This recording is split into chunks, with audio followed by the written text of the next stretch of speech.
I wasn't looking for you, replied Theodore, surprised. Oh, I suppose nobody is, said the rowboat. Of course, if I were made of metal, I could look forward to rusting. But I suppose you can't have everything. A new home for me will be found, announced our boat. Then again, probably not. No doubt about it. And again, probably not. Bells, said our boat. Oh, they make a lot of noise. I don't like noise. The only trouble was, Fodak didn't know what was so special about being him. But I usually work alone, Theodore. All by myself, thought Fodak sadly. Fodak was so confused about what his V-word should be, he couldn't sleep. Hank said the most special thing a tug could be was smart. But Fodak didn't think he was really that smart. George said being strong was the best thing. But Fodak knew he wasn't as strong as George. Emily said being a good worker was best. And Theodore said it was being part of a team. But as Fodak stared at his sleeping friends, he didn't feel like part of a team at all. In fact, he felt very different from the other tugs. Everyone else is special, he thought to himself. Except me. I'll be the only V-tug in the whole world without a name. I wonder what it is, said Fodak quietly. There's nothing special about me. Oh, just a mermaid, but no one believes me. Maybe I did make it up. I guess I make up a lot of things. Now no one will ever believe me again, he said. Not now, Theodore. I have more important things on my mind. Tomorrow? Don't even talk to me about tomorrow. Poor George almost felt like crying, which he never, ever does. But all Theodore did was slowly move away. Where are you going? Called Fodak. I don't want to practice with you anymore, answered Theodore quietly. Now, I'm still not sure if Theodore really meant to say that he wasn't Fodak's friend anymore. He just didn't want Fodak to bump him again, because his bumps really hurt. And he didn't know how else to say that to Fodak. I was afraid that if I told you how I really felt, you wouldn't be my friend anymore, answered Theodore. Hank was sure there wouldn't be any problems. You won't be alone, Theodore, he called. I'll be helping you. Well, for some reason, this made Theodore feel even less sure about the whole thing. He wished he could have a little nap right then and there. I may as well move to another harbor, said Theodore, because I'll never sleep here again. And that means I'll never work or go out on the ocean. Don't worry about me, he said to the others. I'll just stay here in my dock forever. One whale stuck together, said Theodore to himself miserably. That's all I'll ever get to button onto again. Well, when Theodore heard that, he felt very foolish. Now everyone was upset with him.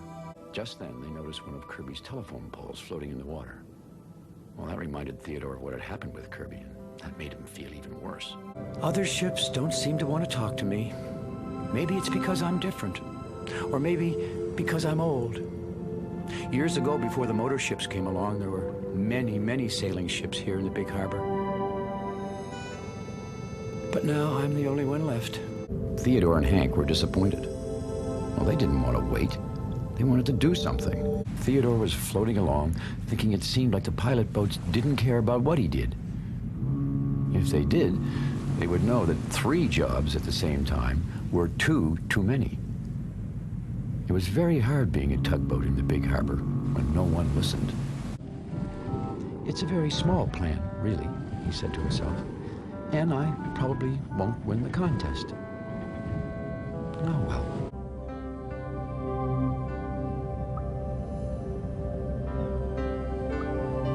Just mind your own business, then, drawled Tex. Well, Theodore didn't like being spoken to that way. He was so upset, he just turned and headed for home. I saw you talking to Tex out there, said George, still grumpy. Oh, I suppose he's your friend now. Well, that made Theodore sad. I mean, he'd only been trying to help, and now George seemed to be nasty to him. But to Theodore, his whistle said, ordinary. My whistle isn't good enough, he thought.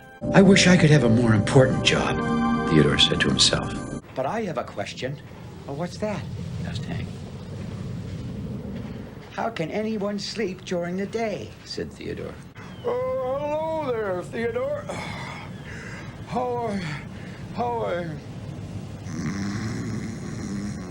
I'm not used to speaking in front of everyone. Emily was feeling very uncomfortable about being in front. She still didn't know what to say. We all know you'll do a good job, Emily, said George, trying to make her feel better. You always... I know, sighed Emily, finishing the word she'd heard so often. I always do. We, the tugboats of the big harbor, she started, give our promise to...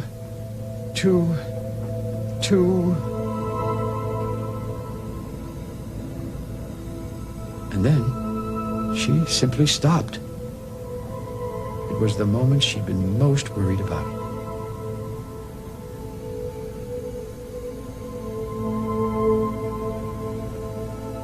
Emily could not think of a word, any word, to say next. I believe we do have something to do this morning. And what would that be, Fodak? Said the dispatcher. Well, my emergency signal flag class, replied Fodak very seriously. All the tugs groaned. Not this morning, said George. I wish I was leaving, said George. This class is dragging too, said George. What does this signal mean? George? Said George. He was surprised to hear his own name. Go ahead, George, said Theodore, trying to be encouraging. Tell Fodak what the flag means. I will, said George. But he wasn't sure at all what the flag meant. It means, I know, called Hank. Give George a minute to think, said Fodak. I don't know what it means, said George suddenly. And I don't care. Theodore thought maybe he had just made a small mistake. But now it seemed much bigger than that. Had he done something that he'd forgotten about? He felt miserable. Well, I guess that's about all I deserve, said Theodore. Do you want to see who can be first to the oil pumps? No, Hank, replied Theodore. I'm still sleepy. No. To Hank, it seemed like that was all anybody had been saying to him ever since he woke up. Hank could feel all the no's everyone had said to him building up inside like hot steam in a kettle. It's not fair, he shouted to the whole harbor. No one wants to do what I want to do. Well, I don't want to move dumb old bumpers. And I don't want to work today. And I don't even want to be a tugboat anymore. Why did you yell like that? What's the matter? Nothing, replied Hank quietly. I just want to be by myself. Are you sure that's what you want? Theodore said. But Hank just stared at his anchor. What is the matter with you? Nothing, replied Hank. I just want to be by myself. Would you like to come with me to visit some of my favorite places around the harbor? Okay, said Hank, but he didn't really sound too excited. Hank, are you upset about something? Said Emily. Oh, I don't know, replied Hank. Did someone make you angry? Asked Emily. This time Hank didn't say anything. What is the matter with you today? Oh, I just want to be by myself, Emily, said Hank. Then be by yourself, replied Emily. Well, she didn't mean to sound angry with Hank. She was really upset at herself for not being able to make him feel better. Hank watched Emily sail off. He knew he kept saying he wanted to be by himself, but somehow it didn't make him feel very good when Emily left. In fact, it made him feel even worse. You're having a bad day, huh, Hank? Said Theodore after a moment. I'm having a really bad day, Theodore, said Hank. Well, maybe if you told me what to look for, Emily started to say. I already told you, interrupted Constance, to float quietly. Now I have a lot of work to do. Well, Emily was beginning to get very upset, and she could feel her engine getting hotter and hotter. I was only trying to help. Well, Emily was tired of chasing after Constance, and she was tired of carrying the heavy rocket, but most of all, she was tired of not being able to talk. Her face felt hot, and she wanted to shout out loud. What good is being the safety tug anyway? He called to the fog. I've been everywhere in the harbor, and there's nothing for me to do. Now, there's probably nothing for me to do there either, he thought to himself. Okay, Theodore, said the dispatcher. Oh, that's okay, sighed Theodore, putting on a brave face. Maybe some other time. Well, Theodore felt terrible. He had so wanted to do a good job, and it had gone all wrong. I guess I'll never be the tug in charge again, he said to himself. Maybe you should let George be the tug in charge. I don't think I can do it. Suddenly, Theodore had a terrible sinking feeling. It was the same feeling he had when he was rising up on the submarine's back. It wasn't a nice feeling either. It was the kind of feeling that said, I can't do it. I can't do it, he said. I can't be the tug in charge. Theodore was worried he would fail again, just like the last time. Now, George knew Emily wasn't always on time for the meeting, but he had stayed up too late the night before, visiting with his friend Owen, the oil rig. And now he was tired. And being tired always made George grumpy, so today he was in a bad mood. Now, Theodore loved George because he was always so eager to help any other ship in the harbor. And he loved Emily because she knew so much and was always teaching him new things. How could he choose one over the other? Which one? It hurt to be caught in the middle. He had no idea what to do. Theodore cruised back and forth near the sandy beach. He couldn't choose between his friends, and he was afraid he'd lose them both. He was very unhappy. Are you looking forward to the storm, Emily? Asked Theodore. Not really, said Emily. Storms are boring. Boring like me. I've been to the harbor all the way across the ocean where Molly works. She deserves to be the tugboat of the year, and I guess I don't. Well, I guess I'm not as strong as I thought, said George. It was silly of me to think I could win that trophy. No one liked working at the oil refinery. It was a dirty job. Oh, I'll do it, I guess, said George. I guess I'm just not as fast now as I was then, said George. Theodore got a sinking feeling in his hull. It was as though he had done something wrong. He began to wish he hadn't made any jokes at all. At that moment, he wished he could be all alone and cry. A big cloud of smoke shot from Emily's stack. Well, that was just one question too many about Gregor. Niet, niet, niet, niet, niet, shouted Emily. That is the only Russian word I know, and it means no.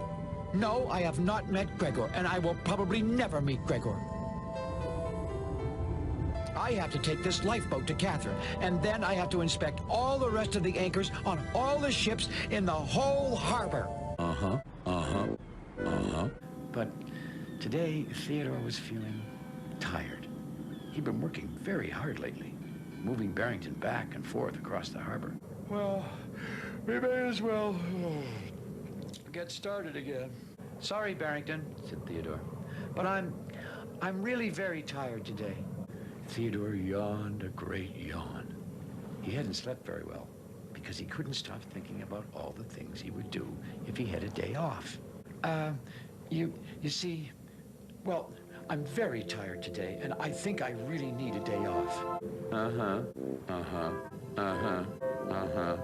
Theodore tried to think of more things to do by himself, but after a while, he just waited for his friends to return, and it felt like he waited days and days. But Fodak didn't say anything. Things had always gone just the same way when he docked oil tankers. Now they were different. And that felt all wrong, like his hat was on backwards. We're waiting, Fodak, said Pearl impatiently. Oh, you know what to do, said Fodak quietly. Just keep pushing. Fodak was so upset that he didn't even want to dock that tanker anymore. Look at that, said Petra. Look at what? Asked Fodak. Now what was going to change, he thought. But having her tell him things he already had heard about being safe, well, it made him feel like he was just a small tugboat, and he didn't really like that feeling. Theodore, your tow rope is still tied to the dock, the dispatcher said. The other tugs all laughed. I knew that, said Theodore quietly. I think we're in trouble, said Theodore. Why? Said Barrington. I don't know, said Theodore miserably. This is the worst day I've ever had. Me too, said Barrington. But tired as he was, Theodore couldn't sleep. Wake up, Hank, tooted Theodore. Did he melt yet? yawned Hank. We slept too long, shouted Theodore. We're late for the morning work meeting, exclaimed Emily. It's our favorite day of the year, hooted Hank. It's the dumbest day of the year, grumbled George as he puffed up some smoke from his smokestack. Well, everyone, please be quiet, roared George in his biggest voice. I am trying to work. For a moment, he wished that he was laughing along with everyone, too. But then he said, oh, they're just being silly. George finished docking the cargo ship and headed home.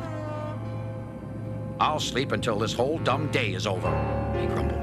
Hi, guys, bro, called Theodore, smiling his sunniest smile. I'm moving you today. How are you? Awful, grumbled Guysbro. Rather sink in a sludge pit. Isn't it a nice day? Theodore said, trying to cheer Guysbro up. No, frowned Guysbro. it is not a nice day. In fact, it is extremely yucky. You're rubbing my bumpers the wrong way, grunted Guysbro. It's a rotten day. I've a rotten job, and I'm in a rotten mood. So please, be quiet and do your rotten job. Well, it suddenly seemed to Theodore that the whole world was wearing a great big frown. What did you do today, Theodore? Asked Hank. Nothing, thundered Theodore. I had a rotten day. I had a rotten job, declared George. Rotten harbor, said Emily. Rotten dock, fumed Foduck. Oh, said Hank. Why is everyone so grumpy? Asked the dispatcher. Well, to tell you the truth, no one really knew why they were in such a grumpy mood. Finally, Emily said, we just are. Isn't it a nice day? She called. Not really, replied Theodore. It's kind of rotten. That's funny. Suddenly I feel kind of grumpy myself. I was just going to go for a nice sail, but maybe I'll just stay home. Hello, Guysbro, Theodore said. I'm going to be moving you again today. Horrible, mumbled Guysbro. Rather eat sea slugs. Nice day, isn't it? Said Theodore. It'll probably rain, mumbled Guysbro. Good for the fish, said Theodore. Rain makes me rust, grumbled Guysbro. Theodore, this garbage is hot and heavy. Can you just stop talking and move me quicker? I've tried everything to get rid of these hiccups, Hank thought, and nothing works. I guess I'll have them for the rest of my life.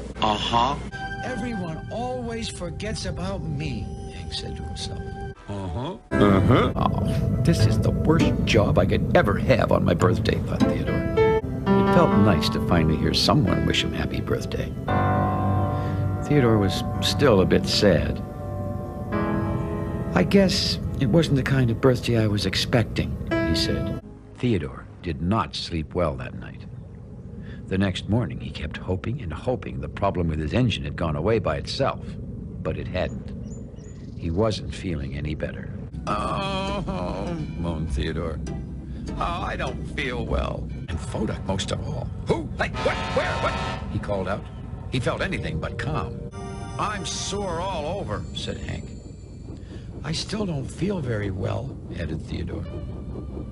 All the tugs were feeling tired from their difficult day, and they felt disappointed with their new stuff.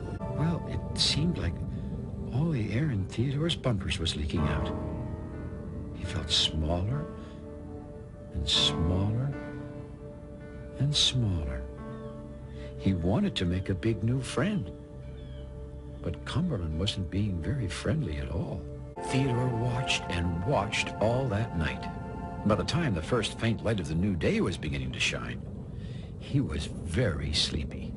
And then she had a big, unhappy thought.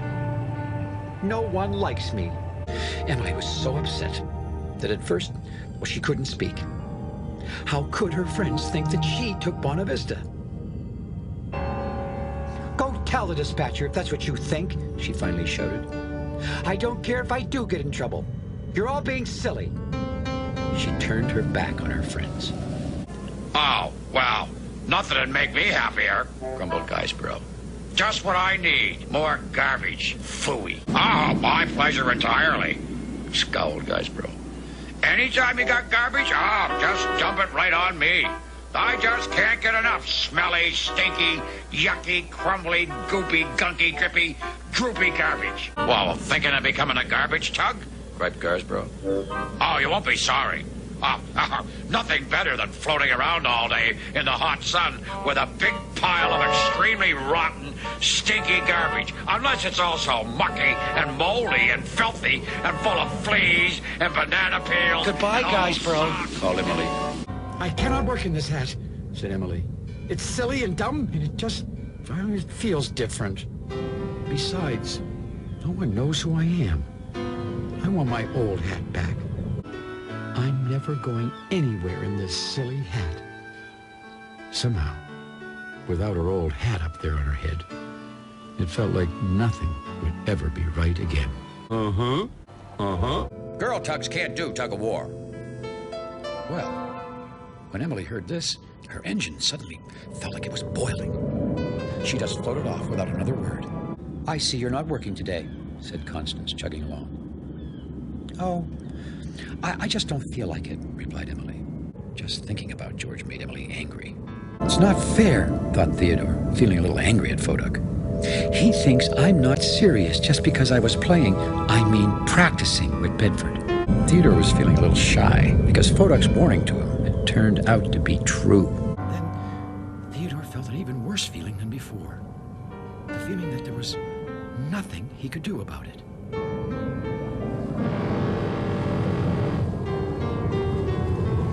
Nothing. Except go home. Theodore searched and searched for reasons why Oliver didn't like him. Maybe it is because I'm not big enough, he thought. Theodore had never felt so alone. I always make friends with everyone. The thought of another day hiding from Oliver made him feel sick. All of George's orders felt like they were building up inside Theodore's smokestack, ready to explode. There's probably nothing important under here anyway, he rumbled, as if he really didn't care. Let's just go home. Oh, what's going on now? Asked our boat in a kind of rickety little voice. You really shouldn't go to the trouble. No one usually does. Oh, I like to stay in my dock, groaned the rowboat. Travel makes me seasick. Oh, I suppose everything will turn out all right, said our boat. And again, probably not. I told you so, our boat said to Theodore. Nothing good ever happens to me. Oh, no one bigger ever wants to be my friend, replied our boat. All alone again, our boat sighed to himself. As usual. Before, you said no one ever wanted to be your friend, said Theodore. Oh, well, that's true, too, said our boat. It's even worse than I thought. Thanks for reminding me. Oh, well, this is gonna be great, shouted our boat. Then again, probably not. I'm feeling extra lonely, said Hank. Do you want to tell stories? No, said Foduck. Go back to sleep, Hank, hollered George. Can you please turn on the dock light? Asked Hank. I just need it on. There's nothing to be afraid of. Then how come I'm still scared? Replied Hank. Hank felt miserable. He tried everything, it seemed, and he was more afraid than ever. Nice to be here. Northumberland was so sleepy he couldn't even finish his sentence. Well, Foduck felt so bad the dispatcher yelled at him. He wished he wasn't even there. He just wanted to disappear under his own hat. Today, all Foduck could think about was how the dispatcher had yelled at him. The safety tug was floating under a dreary old gloomy tree in a dreary old gloomy part of the harbor. Looking, well, dreary and gloomy. What are you doing? Nothing, replied Foduck in a very quiet voice. Is everything okay? Said Theodore. Well, Foduck didn't say a word. He really didn't feel like talking to anyone. As soon as Theodore said that, Foduck remembered how the dispatcher had shouted at him. And that made him hurt deep inside, all over again. Last time I sprayed you, the dispatcher yelled at me, said Fodak. Go away. Leave me alone. Fodak felt like no one in the whole harbor was his friend anymore. Well, thanks for coming to help me, said Fodak. I didn't think you would. Well, why not? Asked Theodore. Fodak was silent for a moment. Oh, I just thought you didn't like me anymore. Theodore was quite surprised to hear this. Well, why do you think we aren't friends? He asked.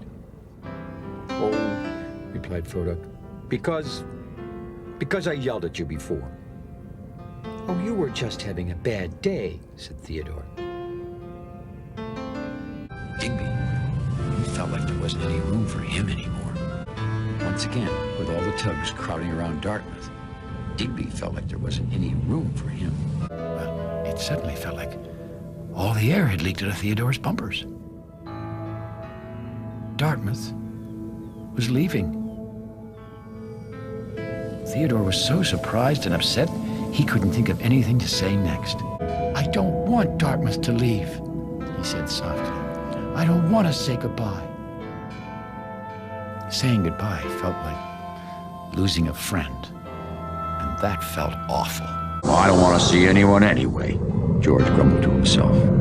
Or listen to anyone either, he added, as Owen continued naming all kinds of things he was going to be as quiet as. You see, George's smokestack was still stinging, the way it did when everyone had laughed at him, and that wasn't a very nice feeling at all. So he just lowered his anchor and turned off his engine. I'm going to stay right here, said George quietly. No one will ever find me. Maybe I'll go live somewhere else. Hank kind of likes it when everyone laughs at him. And you don't, said Theodore softly. No, replied George, trying to make his voice sound big and boomy again, but inside he really felt, well, very small. no, I really don't, Theodore. Oh, replied Theodore, I guess I'm just a quiet tugboat. Well, that's not what the dispatcher said, Rebecca went on. He said you're always a very cheerful tugboat.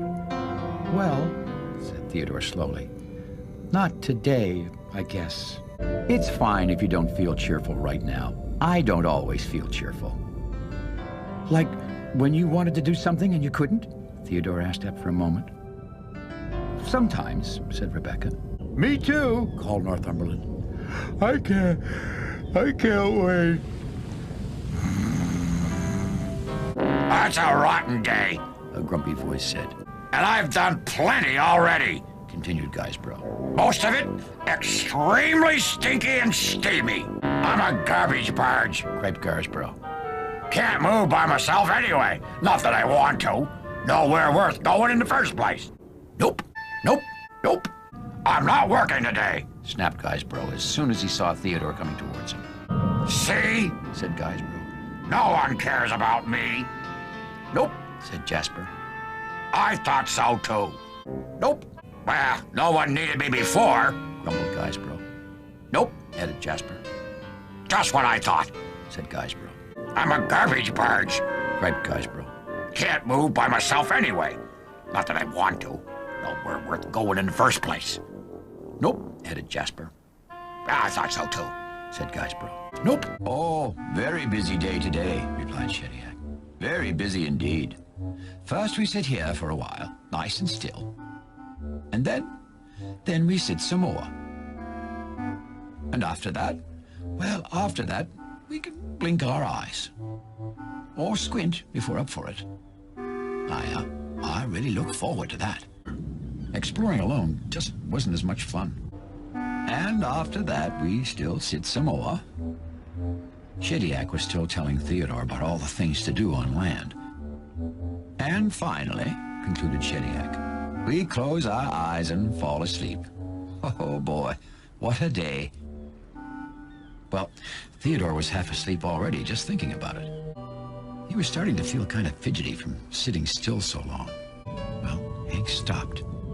He felt funny, as if all the happiness was running out a hole in his hull. I don't really feel like visiting anymore, Hank said to himself. I think I'll just go home. I feel like floating all over the place. It's not important, said Hank quietly. Well, the only thing hurt was Hank's pride, I have to say. He really wanted Rebecca to think he was really smart. But right now, he felt really silly. He didn't know what to say next. All he could think of to do was bump Rebecca too, and hurry off without another peep.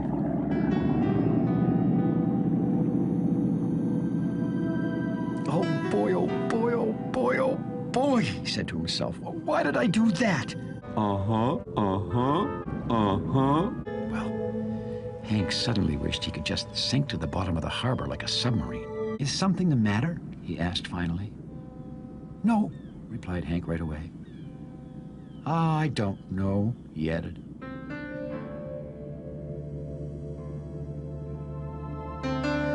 I guess I wanted to make friends with Rebecca, but I guess I can't. Well, why not? Asked Theodore.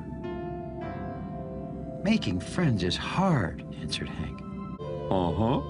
Not again, groaned Foduck. This is taking forever. And Hank was so excited he couldn't sleep. Theodore was dragging his anchor along in the water as he slowly floated home. He heard a little toot. It was Emily. But Theodore really didn't feel very much like tooting back. What are you doing, Theodore? Asked Emily. Oh, just nothing, replied Theodore. Benjamin was snoring so loudly, Rebecca couldn't sleep. But Rebecca didn't look like it was a good morning. You see, she was feeling tired because Benjamin Bridge had kept her up all night with his loud snoring. Not so loud, grumbled Rebecca. You see, she hadn't slept one bit again on account of Benjamin's snoring. And now she was really tired and really grumpy. And don't creak so loud, added Rebecca.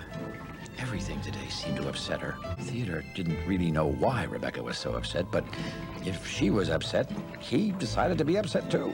It seemed to take forever, and all Rebecca wanted to do was go back to her dock to sleep. Shelburne, she shouted.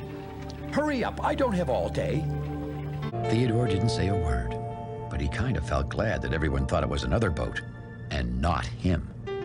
Oh, I can clean that dock later, Theodore decided. And off he went. He didn't know why, but lately, every time the dispatcher called his name, he had a strange sinking feeling inside, like he had swallowed an anchor or something. That really wasn't such a great feeling. Theodore wasn't feeling all that happy. He knew that if he had cleaned that dock in the first place, the fire might never have started. I know I did, said Theodore, but I didn't. It seemed they were the hardest words Theodore had ever had to say. It's too sunny. Sun is rotten. Theodore had a way of not really listening to Guysborough. He pulled the barge with a little smile on his face. It's too foggy. Fog is rotten. Said Theodore in his daydreaming sort of way. Well, I wish I wasn't, groaned Guysborough. I wish I was home in my dock. Sounds like a rotten idea to me, grumbled Guysborough. What a rotten day. Can't decide whether to be foggy or sunny. But Pearl hadn't been looking at Theodore. No, Pearl had been watching Emily pull a giant barge. And just as fast as it came, the little smile on Theodore's face jumped right off again. I'll never win a flag, Theodore said quietly. Emily's so much better than me at moving ships where she wants them to go, he thought. What's the use of even trying? Hanging on is all I can do, Theodore thought to himself. You see, he always wanted to be a helpful tugboat. But right now, he wasn't feeling very helpful at all. I didn't do anything, he told himself. I couldn't do anything. Emily did everything. I didn't think you really needed my help, Theodore said softly. Well, why did you think that? Asked Emily. I guess, Theodore began slowly. I guess because, well, moving ships where you want them to go looks so easy for you. And also, because it's so hard for me. I can't do anything like I used to, she said to herself. And that was just about the worst feeling in the whole wide, wet world. Emily wished she could just disappear. I'm not going to work today, Emily decided. Everyone will laugh at me. I'm not coming out of this cove until this bumper is better and I can do all the things I used to do, she said. Why didn't you want to move Barrington today? Theodore wanted to know. I didn't feel like it, replied Emily in a very quiet voice this time. Truro, though, didn't seem as interested. In fact, he looked kind of grumpy.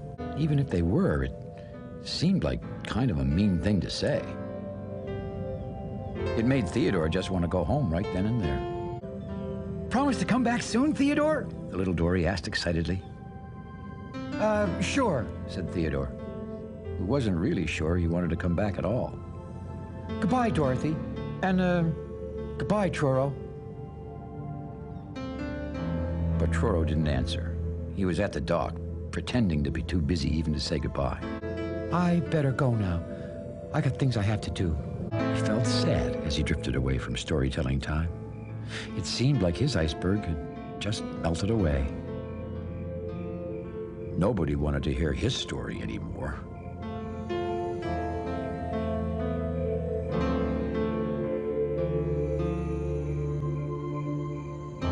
Next to my little iceberg, George and Emily seems as big as a whale. No doubt about it. Bayswater was talking to him. It was funny, but that name hurt. It was like someone had bumped him hard.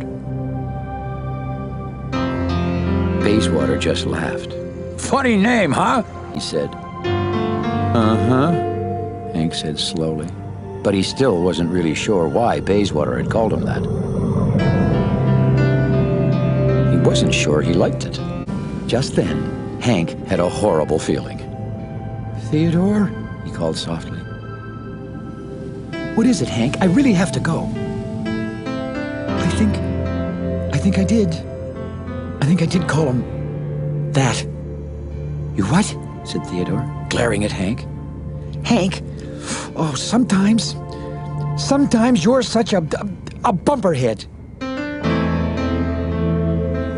Theodore was so cross with Hank, he just blurted out the first thing he could think of to say. And that name hurt Hank like someone had bumped him hard.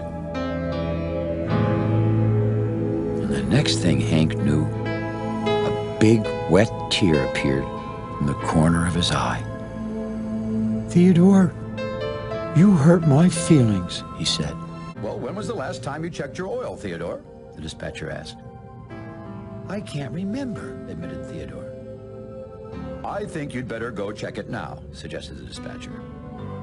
Do I have to right now? Said Theodore. He really wanted to go and welcome the new ship. I shouldn't have to remind you, replied the dispatcher. Everyone needs to have a full tank of oil every day before they go to work. Okay, said Theodore. Did you get your oil this morning? Asked the dispatcher. Well, a great big cloud seemed to float over Theodore's sunny smile. Not yet, answered Theodore in a very quiet voice. Theodore knew that too. He didn't want to make everyone late again. And he didn't want everyone to be upset because of him. I wish I could welcome the ship, Theodore said softly. What's the matter? She said at last. Oh, nothing, I guess, Theodore replied slowly. Don't you want to tell stories tonight? I don't really have any stories to tell, replied Theodore. I didn't get to meet the new ship. I had to get my oil again.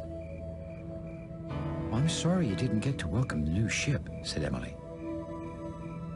Everyone has time to welcome new ships, said Theodore, except me. Well, seeing George in such a hurry made Hank and Theodore feel like they should be in a hurry too. Who's gonna lift me? Shouted Barrington, triple excited. George, Constance the Coast Guard. Owen the oil rig. Oh, is it a surprise? I can't wait. Tell me, Theodore, tell me. Never mind, muttered Theodore. Suddenly, he knew about that funny feeling he'd been having. Bedford doesn't want to be with me today, he told himself. Better go see if everything's all right, he said. Although he thought Bedford was probably calling Bedeck and not him. I guess I was worried you were having a better time with Bedeck than with me. What did you see this morning? Theodore called to them. Nothing, Replied Philip.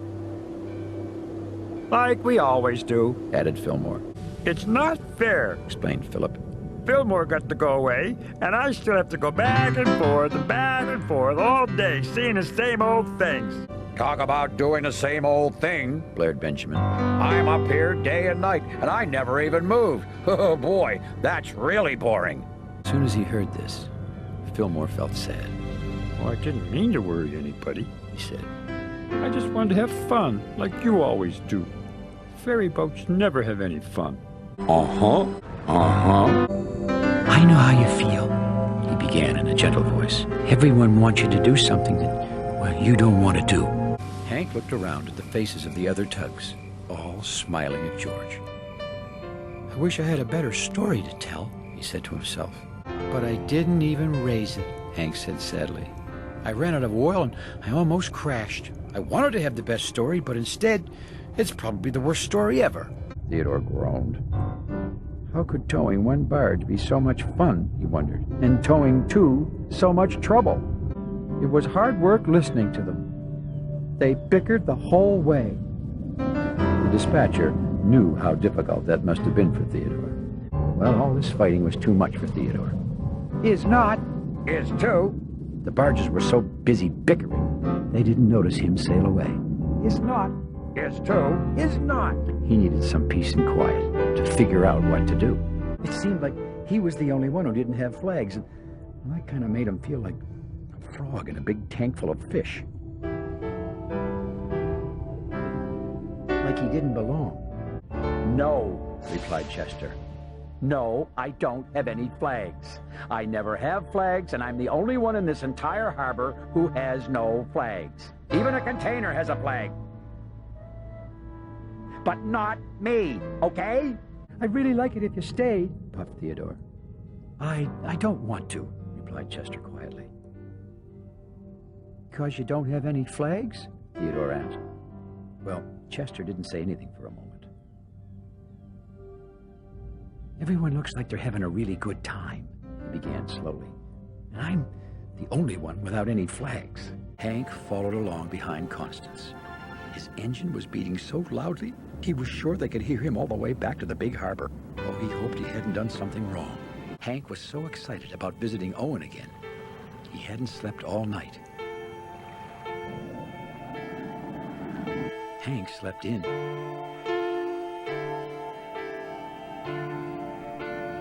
And by the time he finally woke up, it was too late to collect old bumpers for Shediac. I'll bring you those bumpers tomorrow. He called. Or maybe the day after. He did feel like a little fella. A little fella who didn't really belong out there. But tonight, Hank went on, no one really had time to do special things with me. Theodore was thoughtful for a moment. I guess we all had other things we had to do. And I really didn't, said Hank sadly. I was just visiting, and everyone else had jobs to do. He sounded as if he was angry with me. Theodore was beginning to feel confused. I was just trying to be helpful, and Northumberland didn't even thank me. Maybe I did something wrong. Well, that made Theodore feel sad. He understood now why Northumberland had been so grumpy, and he knew Digby and Carla would be upset with him too. Everyone's angry with me, he said sadly. Millie tried and tried to make out their shapes in the dark. Of course I can see you, she said, her voice getting smaller.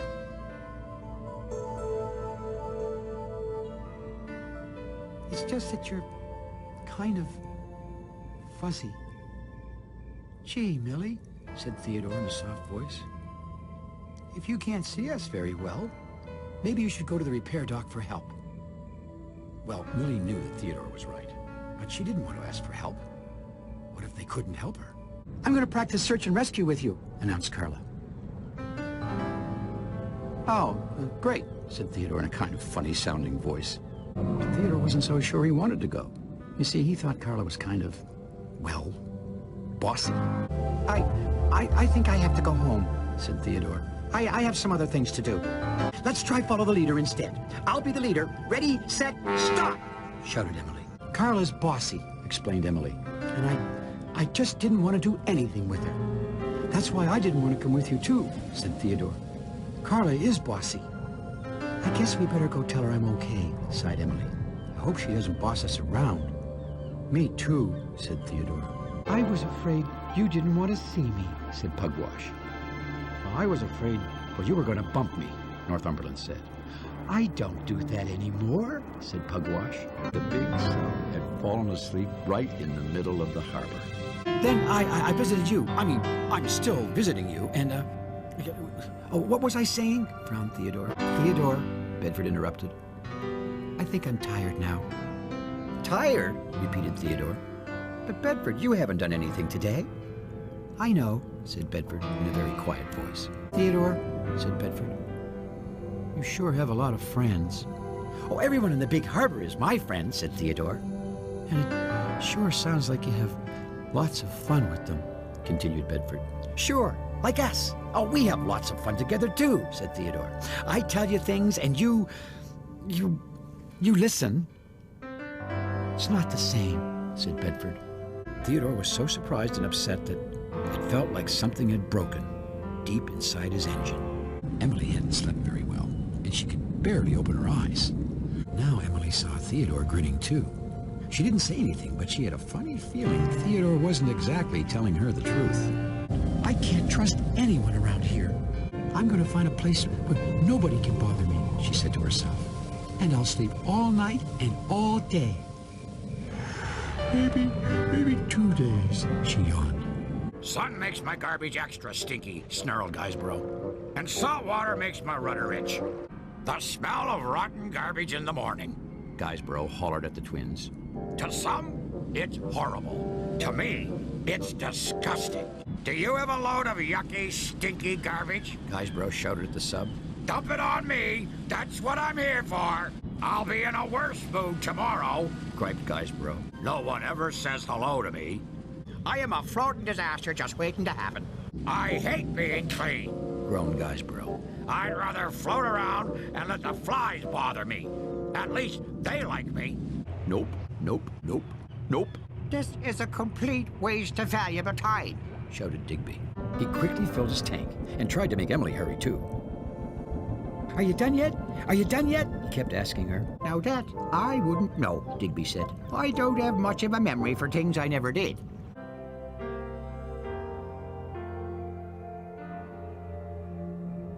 What were we doing? Said Theodore. I'm supposed to be the tug in charge, but, well, he won't do anything I say, added Theodore. Can we slow down? She called. But you said go fast, shouted Sigrid, slowing down.